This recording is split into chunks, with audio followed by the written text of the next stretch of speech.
नमस्कार, आप देख रहे हैं 4 PM। मैं हूं आपके साथ सिमरन।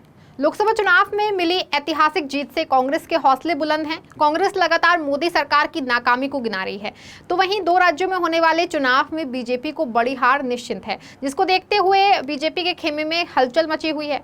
बता दें कि जम्मू कश्मीर में विधानसभा चुनाव का ऐलान होते ही कांग्रेस कश्मीर के रण में सक्रिय हो गई है और जम्मू में नेशनल कॉन्फ्रेंस के साथ विधानसभा चुनाव में टाल ठोक रही है। कांग्रेस के वरिष्ठ नेता कश्मीर का दौरा भी कर रहे हैं। अभी कुछ दिन पहले राहुल गांधी जम्मू कश्मीर के दौरे पर गए हुए थे, जहां राहुल गांधी ने जनता को संबोधित करते हुए सरकार की नाकामी गिनाई थी, जिसके बाद अब कांग्रेस अध्यक्ष मल्लिकार्जुन खड़गे ने भी कश्मीर का दौरा किया और जनता को संबोधित किया। इस दौरान खड़गे ने जनता को कांग्रेस का एजेंडा बताया और बीजेपी सरकार को जमकर घेरा। आपको बता दें कि जम्मू कश्मीर के चुनाव में कांग्रेस बहुत मजबूत स्थिति में है, जिसको देखते हुए मोदी की नींद उड़ गई है और पार्टी के अंदर भारी नाराजगी का माहौल व्याप्त है, जिसका पूरा फायदा कांग्रेस को मिलेगा। आपको बता दें कि कांग्रेस अध्यक्ष मल्लिकार्जुन खड़गे ने भारतीय जनता पार्टी पर जमकर निशाना साधा है। बुधवार को जम्मू कश्मीर के अनंतनाग में रैली को संबोधित करते हुए खड़गे ने बीजेपी को जमकर घेरा और उन्होंने कहा कि अगर 20 सीटें और आ जाती तो ये सब जेल में होते। वहीं खड़गे ने अपने संबोधन में कहा कि 400 पार वाले लोग 240 सीटों पर सिमट गए। अगर हमें 20 सीटें और आ जाती तो ये सारे लोग जेल में होते। ये लोग जेल में रहने के लायक हैं। बीजेपी भाषण तो बहुत देती है, लेकिन काम और कथनी में बहुत अंतर होता है। बीजेपी चाहे जितनी कोशिश कर ले, कांग्रेस और नेशनल कॉन्फ्रेंस का गठबंधन कमजोर नहीं होगा। हमने संसद में अपनी ताकत दिखाई है और हम उसी ताकत के साथ आगे बढ़ेंगे। वहीं नेशनल कॉन्फ्रेंस और कांग्रेस का गठबंधन देख बीजेपी बौखला गई है, इसीलिए वो जम्मू कश्मीर की लिस्ट बार बार बदल रही है। इससे आप अंदाजा लगा सकते हैं कि बीजेपी के लोग इंडिया गठबंधन की एकता को देखकर डर गए हैं। और क्या कुछ कहा, आप इस वीडियो में सुनिए। नेशनल कॉन्फ्रेंस और कांग्रेस की गठबंधन, ये देखने के बाद बीजेपी घबरा गई है, बौखला हो गई है और वो चाहते हैं, उसीलिए वो जम्मू कश्मीर के लिस्ट बार बार बदलते जा रहे हैं। कभी शाह बदलता है लिस्ट, तो कभी यहाँ के नेता बदलते हैं। इतना घबरा गए हैं, 2-2, 3-3 लिस्ट उसमें बन रहे हैं। बगावत वहां पर हो रही है। तो इससे ही आप समझिए, इंडिया गठबंधन के एकी के साथ, यूनिटी के साथ जब काम कर रही है, इसीलिए वो लोग डर गए।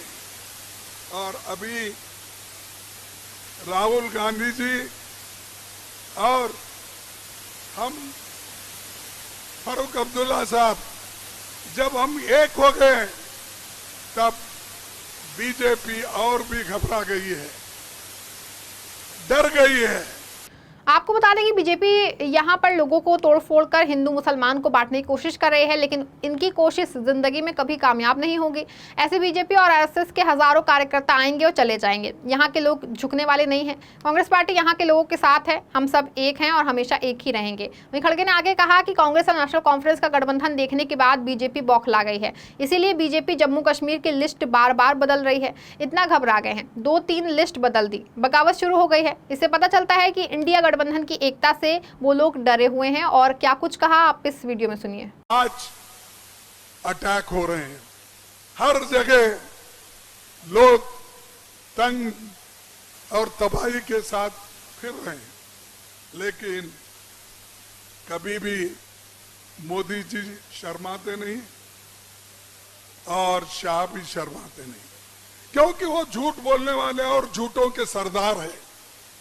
और जो झूठों के सरदार होते हैं, वो ऐसे ही बोलते जाते हैं, लेकिन हम सच बोलने वाले हैं। सच बोल के इस देश को हमने 60-70 साल ठीक रखा, शांति से रखा और देश में दुनिया भर के हमने काम किया। इरिगेशन का, पब्लिक सेक्टर का, एम्प्लॉयमेंट का पंडित जवाहरलाल नेहरू जी की देन है और हमने ये करके दिखाया। आपको बता दें, जम्मू कश्मीर के दौरे पर पहुंचे खड़गे ने बीजेपी को आड़े हाथों लिया और जमकर मोदी की नाकामी गिनाई। इस दौरान केंद्र शासित प्रदेश जम्मू कश्मीर में चुनावी जनसभा के दौरान कांग्रेस चीफ बोले, गठबंधन वाले डरे नहीं, आज माइनॉरिटी गवर्नमेंट है, बीजेपी की अपने बलबूते की सरकार नहीं है जिसकी एक टांग टूट चुकी है। एक टांग टीडीपी के चंद्रबाबू नायडू ने दी है, जबकि जेडीयू के नीतीश कुमार ने एक हाथ दिया है।